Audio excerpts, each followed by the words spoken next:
మత గురువులకే చెప్పింది 10 నుండి 15,000 వరకు సాలరీ పెంచుతామని చెప్పింది. తులం బంగారం అన్నది అది కూడా ఇవ్వలేదు. 4,000 పెన్షన్ అన్నది అది కూడా ఇవ్వలేదు.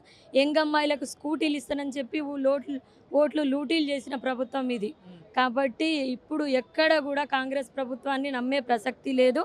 బాపు కేసీఆర్ గారు ఉన్నప్పుడే మంచిగా ఉండే తెలంగాణలో మైనారిటీలకని ముందు నుంచే వాళ్ళే అంటారు మాకు. కాబట్టి ఈయన వచ్చి కూడా మాకు 4,000 కోట్ల రూపాయల బడ్జెట్ అని చెప్పిండు.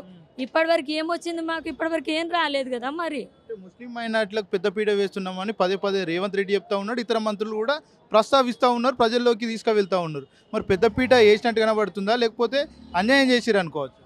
ముస్లింలకు వీళ్ళు కాంగ్రెస్ ప్రభుత్వం 60 సంవత్సరాల నుంచి వెళ్ళి కూడా అన్యాయం చేసింది. కేసీఆర్ గారు వచ్చి 10 సంవత్సరాలలో మైనారిటీల బతుకులలో వెలుగు నింపినరు.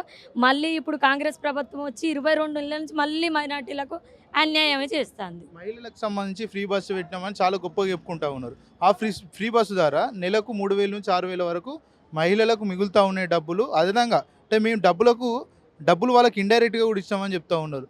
మహిళలంతా సంతోషంగా ఉన్నారు ఫ్రీ బస్సు వల్ల అని చెప్తా ఉన్నారు. నిజంగా అవన్నీ సాధ్యమవుతున్నాయా? మహిళలంతా ఆనందంగానే ఉంటున్నారు. ఫస్ట్ అయితే ఇప్పుడు బస్సు ఫ్రీ అని చెప్పేసి బస్సు ఫ్రీ ఇచ్చిండ్రు కదా. ప్రతి మహిళ పొద్దున్న లేవగానే బస్సు ఎక్కే తిరుగుతుందా? లేదు కదా.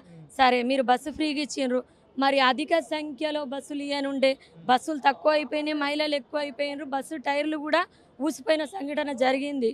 అది కూడా చూసే ఉంటారు. అంటే ప్రాణాలు చేతిలో పెట్టుకొని బస్సు ఎక్కి డ్రైవర్ ఇప్పుడు విలువ లేకుండా ఎక్కడన్నా మేము బస్సు ఆపితే, ఓ మా అమ్మ మీరు ఫ్రీనే కదా, మరి ఇట్లా నిండిపోతారు, నేను ఒక్కడనే ఉన్న కండక్టర్ని, ఇంతమంది ఆడోళ్ళు ఉన్నారు, బస్సుల సంఖ్య పెంచలేదు, బస్సులు ఏం లాభం? ప్రతి ఒక్కరు ఫ్రీ బస్సు తోటి వాళ్ళ మనసు సాటిస్ఫాక్షన్ లేదు. మాకు అది కాకుండా 2,500 ఇయ్యనుండే నెలకు మాకు మంచిగా ఉండే అని చెప్తారు. 500 గ్యాస్ సిలిండర్ అన్నాడు, అది ఇయ్యనుండే అందరికీ మంచిగా ఉండే అంటారు. ఇక గృహజ్యోతి 200 యూనిట్లను ఓనర్లకు అవుతుంది, మరి రెంటర్లకు కావట్లేదు కదా. మరి అది ఎట్లా చూస్తాము? ఒక్కసారి నన్ను నమ్మండి అని కేసీఆర్ నిన్న ప్రచారంలో భాగంగా చెప్పడం జరిగింది. ఈసారి మహిళలంతా నమ్మే అవకాశాలు ఉన్నాయి రేవంత్ రెడ్డి? పోయినా సరే కాంగ్రెస్ ప్రభుత్వాన్ని నమ్మి మైనారిటీలు కానీ మహిళలందరూ మోసపోయినరు.